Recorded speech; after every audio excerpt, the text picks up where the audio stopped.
So one of the first memories of my life, I remember being 3 years old, having my first experience with drugs.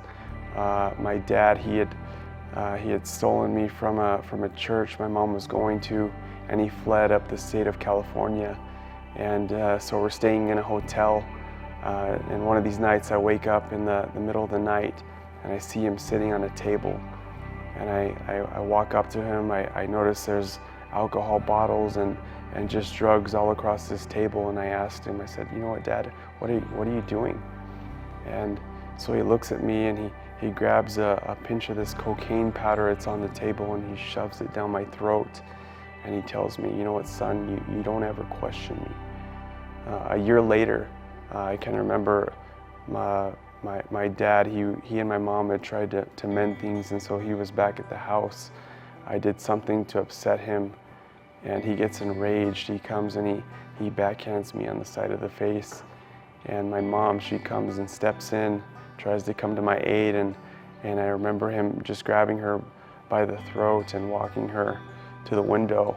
She'd just gotten out of the shower, and so he throws her through this window, and her towel, it gets caught on this window, on the glass, and so she's outside, she's unclothed, and I can remember hearing her scream, the shriek of my mom screaming, and she's pounding on the door, trying to get in. My dad, he'd locked the door, he wasn't letting her in. And so hearing that shriek and that pounding, it was like hearing the heartbeat of hell. And I had nightmares about that experience my whole life, all through my teenage years. Those experiences, they drove me into a rebellious lifestyle. I was completely submerged in alcohol and drugs by the time I was in my teenage years. And they started small, but they grew eventually. They dominated my life. I couldn't stop. It went from one thing to the next. Pretty soon I was partying all the time and just completely submerged in a lifestyle I never thought I would live in. Shortly after that, I met my wife. At the time, she was not saved either, and so we were both living rebellious lives. And she gets saved about a year later, and we have our kids.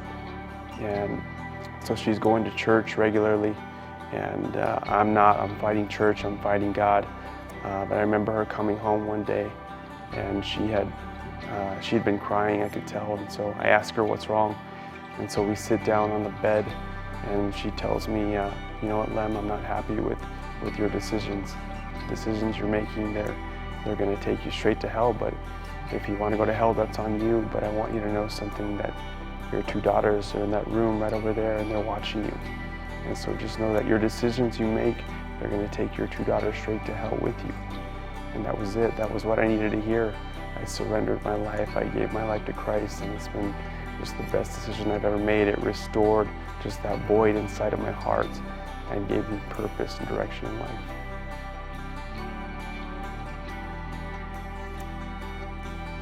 My name is Lem, and that's my life.